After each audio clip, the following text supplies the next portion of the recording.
안녕하세요.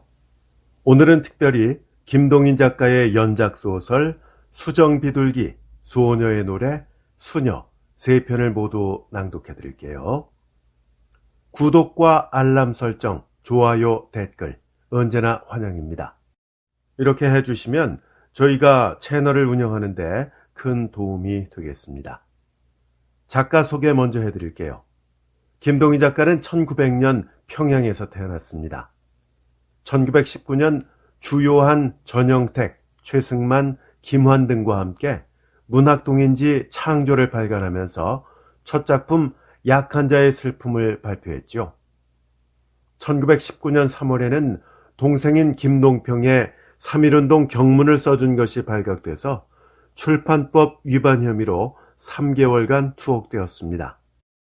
이후 마음이 옅은 자여, 배따라기, 목숨 등과 같은 작품에서 이광수의 계몽주의 문학에 맞서서 예술 지상주의적 경향을 표방했죠.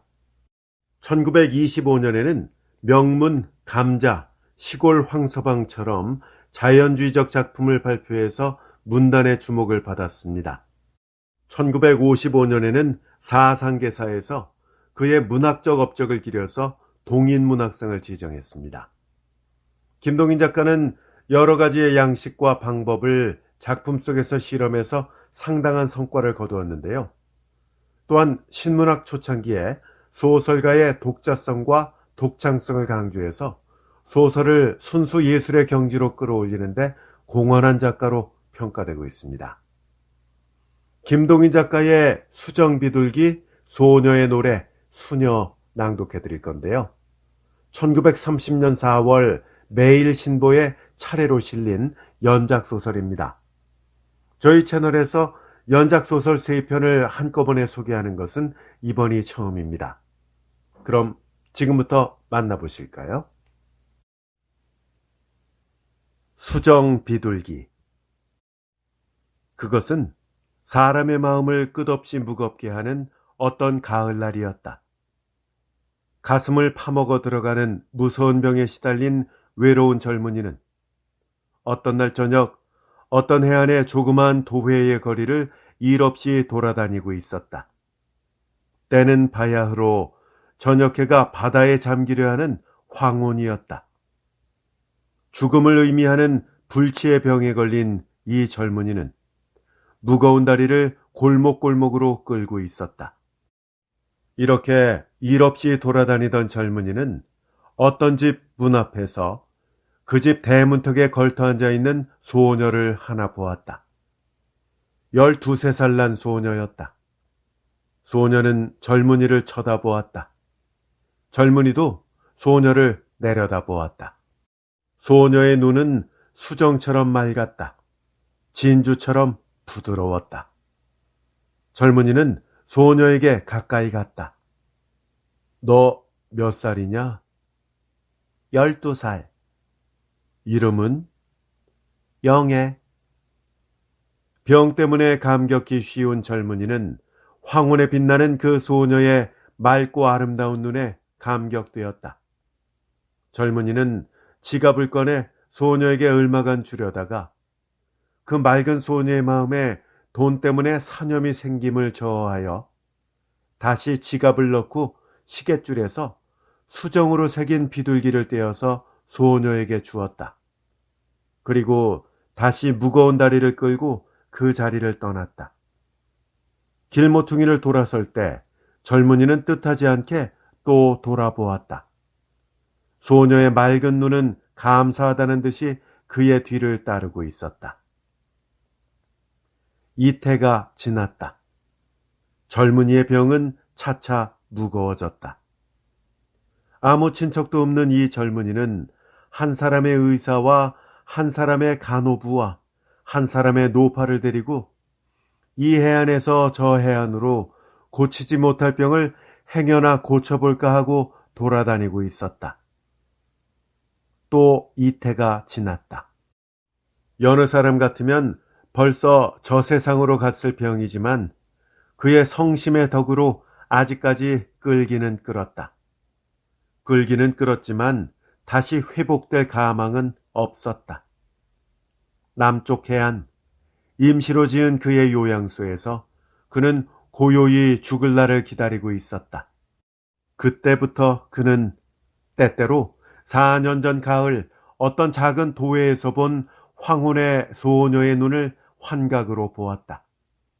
그는 소녀의 얼굴도 잊었다. 타입도 잊었다. 그러나 자기를 쳐다보던 그때 그 소녀의 두 눈알만은 아련히 이 젊은이의 눈에 남아서 젊은이의 마음에 아름다운 추억을 주었다. 몹쓸 꿈에서 깨어나면서 식은땀에 젖은 괴로운 몸을 침대 위에 돌아누우면서도 그는 뜻하지 않게 에 하고는 빙그레 웃고 말았다. 어떤 날 황혼, 이 젊은이는 간호부를 불렀다. 그리고 제 침대를 바다로 향한 문 안으로, 즉 머리를 바다 쪽으로 2개 옮겨 놓아주기를 청하였다. 간호부는 젊은이의 얼굴을 보았다. 그리고 말없이 침대를 그가 지시하는 대로 밀어다 놓았다. 젊은이는 침대에 누운 채로 도로 나가려는 간호부를 불렀다. 그리고 바다를 가리켰다. 저기 배가 하나 있죠? 어디요? 저기 돛단배. 네, 그걸 봐요. 간호부는 그 배를 보았다. 무슨 이유인지를 몰라서 눈을 도로 젊은이에게 돌렸다. 한참, 5분 동안만 봐요. 간호부는 다시 배를 보았다. 배를 바라보는 눈을 젊은이는 누워서 쳐다보았다. 젊고 이쁜 얼굴이었다. 그리고 젊고 이쁜 눈이었다. 그러나 젊은이는 그 간호부의 눈에서 4년 전 어느 저녁에 본 그 소녀의 눈에서와 같은 아름다움은 발견하지를 못하였다. 젊은이는 한숨을 쉬었다. 그리고 간호부에게 도로 나가기를 명하였다. 젊은이의 최후가 이르렀다.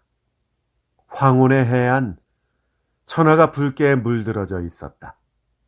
그리고 그 반사광은 젊은이가 누워있는 방 안까지 새빨갛게 물들여 놓았다. 해안의 물결 소리, 어부들의 뱃노래, 이러한 가운데서 젊은이는 고요히 눈을 감았다. 4년 전 어떤 황혼에 본 소녀의 그 눈을 마음으로 보면서 이 젊은이는 고요히 이 세상을 떠났던 것이다. 그의 유서가 피로, 즉 펴서 공개되었다. 그의 유서에는 4년 전에 모못이 모목골에 살던 그때 12살이었던 영애라는 처녀를 찾아서 그 처녀가 그때 어떤 과객이 준 수정으로 만든 비둘기를 갖고 있거든 자기의 유산 전부를 주어 그 비둘기를 사서 자기와 같이 묻어달라는 말이 있었다. 그리고 젊은이는 그때 그 소녀가 아직껏 그 비둘기를 갖고 있을 것을 의심하지 않고 믿었던 것이다. 이리하여 그의 죽음은 수정 비둘기와 함께 무덤으로 갔다. 소녀의 노래. 이러한 생각을 하고 눈을 감고 누워있던 여는 한번 기지개를 켜고 일어났다. 때는 바야흐로 무르익은 봄날, 곳은 모란봉 턱에 있는 어떤 조용한 곳. 여의 마음은 이제 생각하던 그 이야기 때문에 몹시 적적하였다. 젊은이와 수정 비둘기와 어떤 소녀. 불치의 병에 걸려서 조용히 죽음을 기다리면서 4년 전에 어떤 도회 길모퉁이에서 본 성도 모르는 소녀의 아름다운 눈을 생각하며 스스로 위로를 받고 있는 젊은이의 이 외로운 마음상은 여의 마음을 움직였다. 소설로도 넉넉히 될 것이다. 그러나 여는 그것을 장황히 들어놓아 세상에 말하는 바 소설로 서술하기를 피하였다. 위에 끄적인 그런 필법으로도 독자의 마음을 넉넉히 움직일 수 있음을 스스로 믿으니까. 어떤 감상자는 그 이야기를 한낱 소재에 지나지 못한다 하는지는 알 수 없다. 간단한 서술과 소재는 단순한 감상자에게 흔히 혼동되기가 쉬운 것이기 때문이다. 그러나 소재는 사람의 마음을 움직일 만한 힘을 갖지 못한다. 눈 오는 밤이었다. 와, 그 밤은 눈이 왔다. 와는 서로 다르다. 문자 예술의 감상도 쉽지 않은 일이다. 여는 담배를 붙여 물었다. 그리고 그 자리에서 일어서서 이편으로 돌아왔다. 사쿠라의 만개때로서 산보객들이 많을 터인데 보이지 않았다. 꽃향내만 극히 코로 들어온다. 종달새가 운다. 종달새? 확실히 종달새의 울음소리였다. 그러나 여는 종달새의 울음소리와 어울려 때때로 들려오는 다른 소리를 들었다. 여는 고즈넉이 산보를 계속하였다. 종달새 소리와 섞여나는 소리는 차차 똑똑해졌다. 그것은 어떤 소녀의 창가 소리였다. 창가 소리는 멎었다. 종달새의 소리만 때때로 들렸다. 장방호의 앞에까지 와서 여는 한 소녀를 발견하였다. 창가를 부르던 그 소녀일 것이었다. 여는 소녀를 내려다 보았다. 소녀는 여를 쳐다보았다. 너 몇 살이냐? 12살. 뭐? 12살? 여는 두어 걸음 가까이 갔다. 이름은? 무엇이라 대답하였다. 영애는 아니었다. 여는 주머니를 뒤적였다. 그러나 수정 비둘기를 갖고 있지 못한 여는 돈 얼마를 꺼내 소녀에게 주었다. 이편 길모퉁이에서 여는 소녀를 돌아볼까 하였다. 그러나 여는 돌아보지 않고 그냥 길모퉁이를 돌아서고 말았다. 만약 돌아보아서 그 소녀가 이제 그 돈으로 눈깔 사탕이라도 사먹는 광경을 발견하면 그때 여에게 당연히 일어날 환멸의 피해를 맛보지 않으려고. 수녀. 여의 산보의 발은 부병루에 와서 잠깐 멎었다. 안고 멎지? 명소사진, 명기사진 안 사실랴우? 기념사진 안 찍으실랴우? 꽃 아래 서서 자기의 밥과 자기의 살림을 위한 부르짖음이 이곳저곳에서 들렸다. 꿈과 아름다움을 찾으러 발을 끌고 다니던 여는 여기서 듣는 이 온갖 현실적 고규성에 참지 못하여 좀 쉬려던 발을 끌고 다시 을밀대로 향하였다. 을밀대까지 왔으나 거기도 또한 부병루와 같은 광경이 벌어져 있었다. 여의 발길은 을밀대도 떠났다. 그리고 칠성문으로 향한 꽃의 행렬의 길로 들어섰다. 좀 가다가 꽃가지 아래 잔솔밭을 보니 거기에는 수녀 3사람이 앉아서 점심을 먹고 있었다. 여는 길을 벗어나서 그리로 발길을 돌렸다.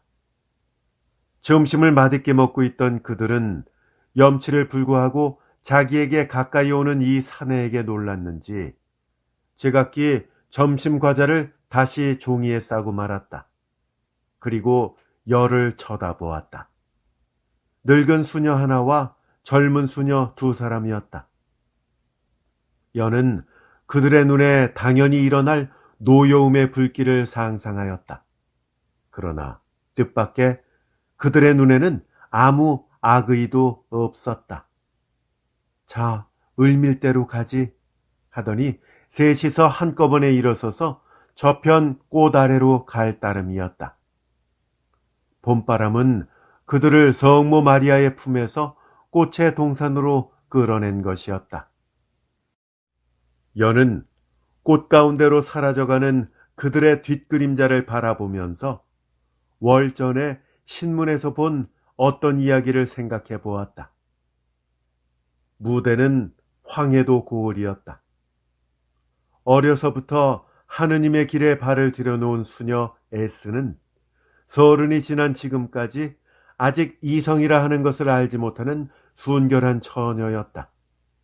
그는 성모 마리아를 믿었다. 그리고 그의 끝없는 사랑과 헤아림과 순결성을 믿고 존경하였다. 만약 성모 마리아가 기뻐하신다 할 것 같으면 그는 서슴지 않고 그의 기다란 머리카락이라도 베어서 제단 앞에 드렸을 것이었다. 성교회에서는 교인들의 일용품을 제공하기 위하여, 그리고 한편으로는 교회 비용에 얼마라도 얻기 위하여 구매조합 비슷한 것을 경영하였다. 그리고 에스가 그 담임이 되었다. 어떤 날 밤이었다. 에스가 바야흐로 자려고 성모의 존상 앞에 기도를 드릴 때였다. 갑자기 무엇을 사자고 문을 두드리는 소리가 들렸다. 에스는 기도를 다 끝낸 뒤에 고즈넉이 나가서 문을 열었다. 문을 여는 동시에 웬 사내가 후덕덕 문 안에 들어섰다.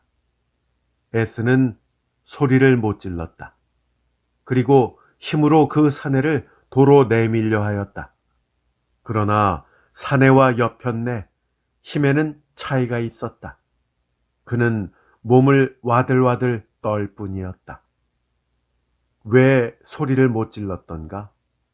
에스는 그 뒤에 때때로 스스로 물어보았다. 창피? 세상의 체면? 혹은 영합? 그는 세 가지를 다 부인하고 싶은 한편에 그 세 가지를 다 승인해야 될 것 같은 기괴한 마음도 섞여 있었다. 그는 매일 밤이 깊어서 성모의 존상 앞에서 자기의 더러운 몸을 생각하고는 울었다. 철이 든 후에 다만 한 분, 자기 사랑과 온 정성과 사모함을 바치는 성모 마리아. 그이는 혹시 자기의 더럽힌 몸을 밉게 여겨서 돌보지 않으실는지는 모르지만 에스는 성모를 저버리고는 살아갈 수 없었다. 제 몸이 더러웠으면 더러웠을수록 더욱 성모를 힘입고 그의 너그러우신 사랑 아래 속죄함을 받으려 하였다. 그러나 하느님께서는 이 순결한 처녀를 시험하심에 그만 일로 그치지 않고 한층 더 어려운 시험을 주셨다. 그의 뱃속에는 마침내 그때의 그 죄악의 씨가 밴 것이었다. 그러나 이 순결한 수녀는 그 시험에도 제 죄악에 대한 벌로서 달게 받았다. 낙태, 자살, 그러한 무서운 죄악은 그는 생각해 본 일조차 없었다. 마음의 고통, 남에게 알릴 수 없는 아픔, 이러한 가운데 새날은 오고 또 갔다. 만삭이 가까웠다. 에스는 신부에게 몸이 편치 않다고 며칠의 휴가를 얻어가지고 그곳에서 얼마 안 되는 자기와 피를 나눈 언니의 집으로 갔다. 이 마음의 품과 몸의 처치방책을 의논하려 함이었다. 그러나 급기야 만나니까 입을 열 수가 없었다. 몸이 편찮아서 이런 말을 하고는 역시 고민의 며칠을 보냈다. 마침내 해산의 날이 왔다. 그것은 밤이었다. 몸이 저리고 배가 참을 수 없이 아픔을 감각할 때에 그는 이것이 해산임을 알았다. 그리고 입을 악물고 아픔을 참았다. 이윽고 한 개의 새로운 생명이 그의 몸에서 떨어졌다. 그러나 그 떨어지는 순간의 아픔은 그로 하여금 아직껏 참고 있던 온갖 인내를 잊어버리고 아픔의 신음소리를 내게 하였다. 왜 그러냐고 큰 방에서 언니의 소리가 들렸다. S는 허망지망 방금 이 세상에 떨어진 새로운 생명을 자기가 벗어놓았던 치마로 싸서 이불 속에 감추었다. 언니가 건너왔다. 몸이 아프니? 아니, 괜찮아. 얼굴이 종이빛 같구나. 의사 부를까? S는 손을 저었다. 이 순간에는 머리에 성모도 없었다. 방금 세상에 떨어진 새로운 생명도 없었다. 아픔도 잊었다.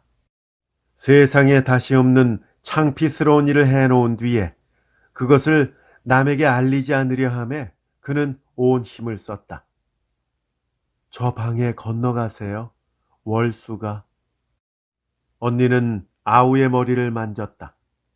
그리고 아직 순결한 처녀인 자기 동생이 월수를 남에게 보이기를 부끄러워함이 당연한 일이라 하고 근심을 남겨두고 자기의 지아비 방으로 건너왔다. S가 마음을 진정하고 감췄던 치마를 풀어볼 때는 방금 세상에 떨어졌던 조그마한 육체는 벌써 차디찬 고깃덩이로 변하여 있었다. 그 뒤에 S의 마음의 고통은 여기 장황히 적을 필요도 없다. 한 가지 죄악을 감추기 위해서 그는 사람을 죽인다는 가장 무서운 죄악을 거듭한 것이었다. 나날이 초췌해가는 동생의 모양은 피를 나는 언니에게도 근심의 재료였다. 언니는 자기 지아비와 의논을 해서 마침내 동생을 어떤 온정에 보내기로 하였다. S는 온정에 가기 위하여 기차에 몸을 실었다. 그의 그 죄악의 증거물은 아직 치마에 쌓인 채로 그의 행장 속에 숨어 있었다. 기차가 어떤 평원을 건널 때였다. 이 세상 사람의 경력 없는 순진한 수녀는 속에서 그 죄악의 증거품을 꺼내서 남이 못 보는 틈을 타서 기차 밖으로 내던졌다. 그리고 자기 모든 죄악을 성모께 용서해 주시기를 기도하였다. 하느님은 아시겠지만 세상은 감쪽같이 속였거니 하였다. 더욱 큰 마음의 아픔.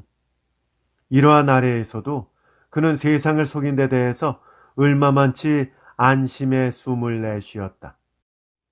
그러나 세상사는 이 순진한 수녀의 마음대로 진행되지 않았다. 벌판에 내려진 보퉁이는 곧 지나가는 사람의 눈에 띄어서 주재소에 보고되고 주재소에서는 전화라는 기관을 이용해서 그 다음 정거장에 벌써 수배라는 것을 해놓았다.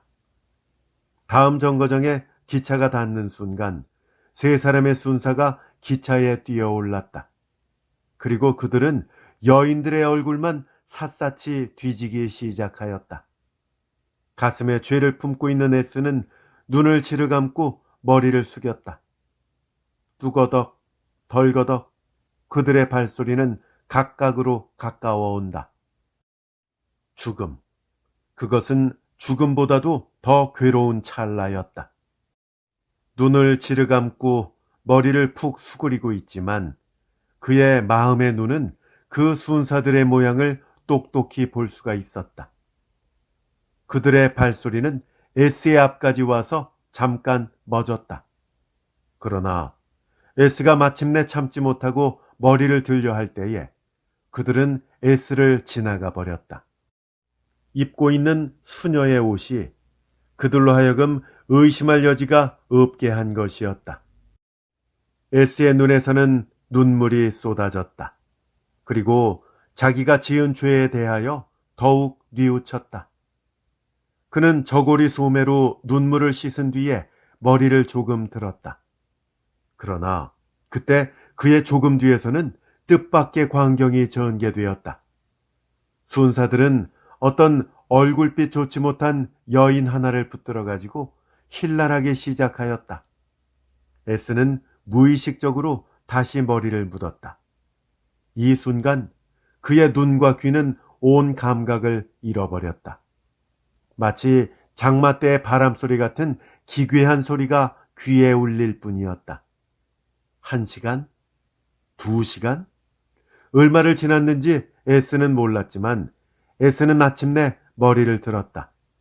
그러나 들고 보니 기차는 아직 그 정거장에 서 있었다.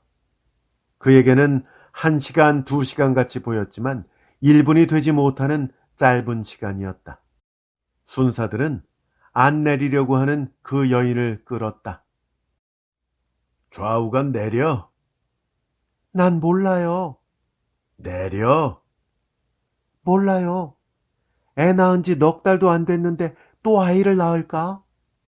내리라면 내려. 순사는 마침내 완력을 썼다. 바로 그때였다. 에스가 일어섰다.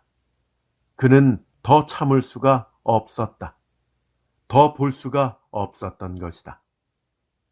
하느님 앞에서는 못 감추나마 세상에나 감추어 보려던 그의 죄악이 마침내 탄로되고 그 때문에 그의 양심은 그의 온갖 체면과 부끄러움에 가면이 일어섰다. 그는 고즈넉이 순사들의 편으로 걸어갔다. 아이를 버린 것은 저입니다. 그는 똑똑한 어조로 순사에게 이렇게 자백하였다. 그리고 짐을 싸가지고 순사와 같이 그 정거장에 내렸다. 법률은 그를 죄하리라. 세상은 그를 웃으리라. 종교는 그를 책하리라. 그러나 이 뒤 하느님의 법정에 설 때에는 아무 더러움 없는 순결한 수녀로서 하느님의 오른편 자리를 차지할 것을 우리는 의심하지 않고 믿는다. 김동인 작가의 연작소설 수정비둘기, 소녀의 노래, 수녀, 이렇게 3편을 함께 낭독해드렸습니다. 잘 감상하셨는지요? 저희 채널에 김동인 작가의 작품들이 이미 많이 올라가 있지요. 재생 목록 검색을 해보시면 쉽게 찾으실 수 있겠고요. 만약에 검색이 어려우신 분들은 본 동영상 설명란에 링크 걸어 놓았으니까 참고하시기 바랍니다. 끝까지 함께 해주셔서 감사합니다. 다음에 더 좋은 작품으로 찾아뵐게요. 안녕히 계십시오.